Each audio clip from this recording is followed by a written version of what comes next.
Welcome back, everyone. We're diving into a story that I think we all know at least a little bit about. A story that has some pretty big implications even today. We're talking about Christopher Columbus. Oh, Columbus. You mean the guy who sailed the ocean blue in 1492? Exactly. Although there's a lot more to his story. Yeah. A lot more. We're going to use some excerpts from this fascinating lecture to do a deep dive into Columbus and really see what his journey was all about and what it means for us today. You know, it's funny. I think a lot of us have this image of Columbus, as you know, this bold explorer setting off into the unknown. But the reality is, Yeah, it's a lot more complicated. yeah, much more. Well, let's start with the basics. I mean, it's the late 1400s. Europe's going through this huge cultural shift, the Renaissance, and there's this real push to find new trade routes to Asia, Yeah. Everyone wanted to get their hands on those exotic spices, silks, and precious metals. But the thing is, the land routes they were using were controlled by the Ottomans. making them expensive and unreliable. Yeah, exactly. And so that's where Columbus comes in. He had this idea. He was convinced that he could reach Asia by sailing west. Okay, so now this is where it gets interesting because a lot of people think that people back then thought the Earth was flat. Like they thought if you sailed too far, you'd fall off the edge. But that's actually not true. No, not at all. Educated Europeans at the time knew the Earth was round. Right, so it wasn't the shape of the Earth they were debating, it was the size. Exactly.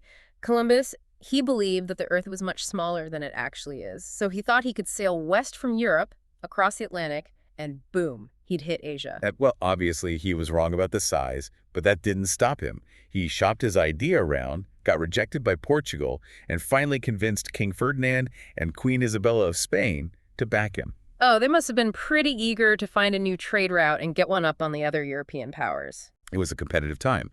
But imagine August 3rd, 1492, Columbus sets sail with 3 ships, the Nina, the Pinta, and the Santa Maria. Weeks at sea, no land in sight. I can't even imagine how tense it must have been on board. Oh, absolutely.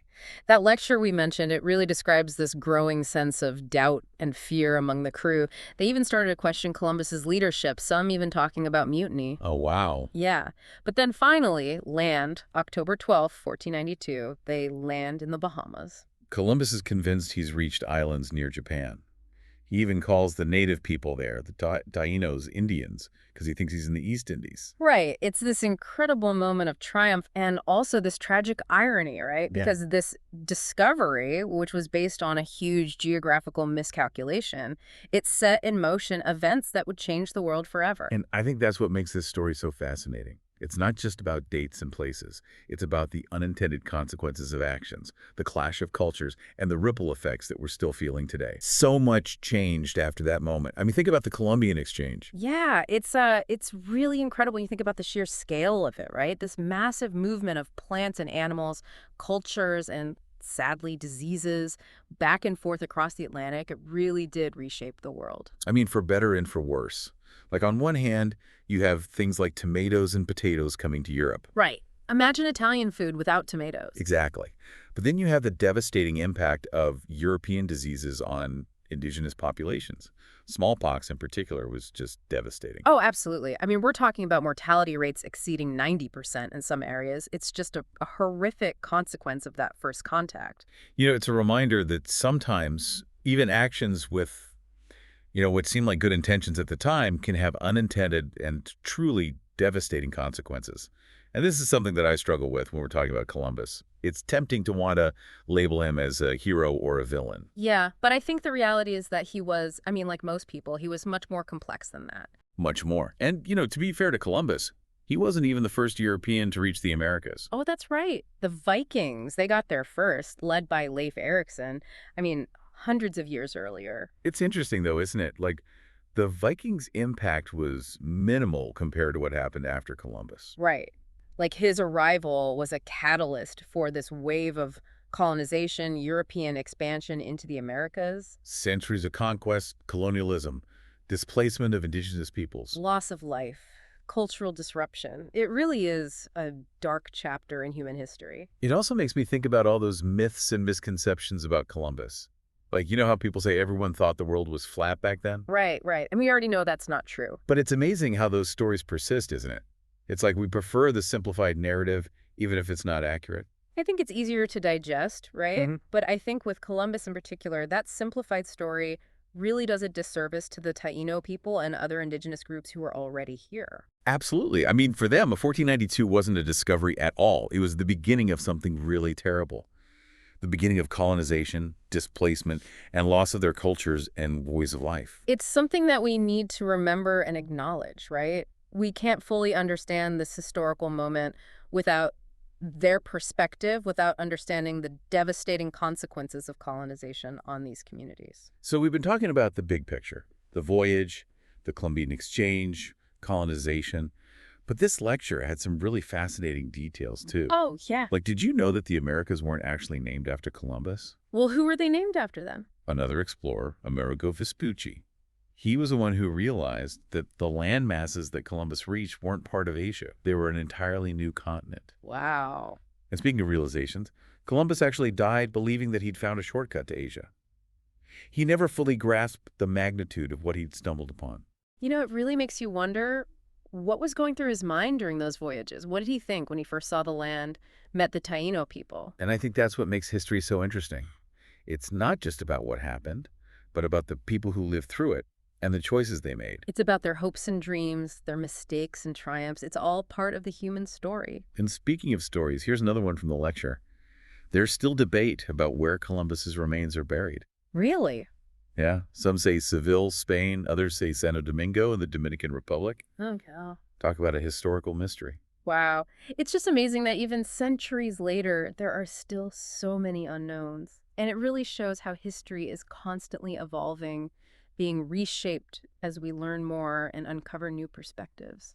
All right, so we've talked about the historical context, the voyage, the impact of the Columbian Exchange, the complexities of Columbus's legacy.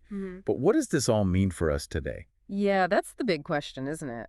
I think one of the biggest takeaways, for me at least, is this idea of interconnectedness. Columbus's voyages, however unintentional some of the consequences were, really did usher in this new era of globalization. They connected continents, cultures, in ways that just weren't possible before 1492. It's like one event, one voyage, set off this chain reaction that rippled across the world and across time. Right. And those ripples are still being felt today. Think about it. We live in this incredibly interconnected world, for better or for worse, right?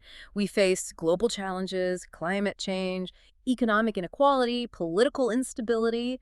But on the other hand, we also have the potential to collaborate, to innovate on this global scale, to leverage our collective knowledge and resources to address these challenges. So we have Columbus, at least in part, to thank for the world we live in today. But what can we learn from his story?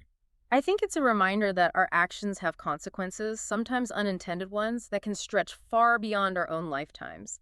It's a call to think critically about the choices we make and the impact they might have, not just on ourselves, but on future generations. You know, I think that's a really important point because we are at a crossroads, right? We're Yeah. facing these huge challenges and we need to be mindful of the path we choose. Absolutely. And I think that's where the idea of ethical exploration comes in. Because exploration isn't just about sailing across oceans anymore. It's about pushing the boundaries of science, of technology, of our understanding of the universe. Yeah, it's about venturing into new territories, both literally and figuratively. Exactly. And with each new frontier, there are new ethical questions to consider. How do we ensure that these explorations benefit all of humanity, not just a select few? How do we balance the pursuit of knowledge and progress with protecting our planet and respecting diverse cultures? It's a tall order, but it's a conversation we need to be having. And it's a conversation that Columbus's story can help inform. Absolutely. We can learn from both his successes and his failures, from the unintended consequences of his actions, and from the impact his journey had on the world.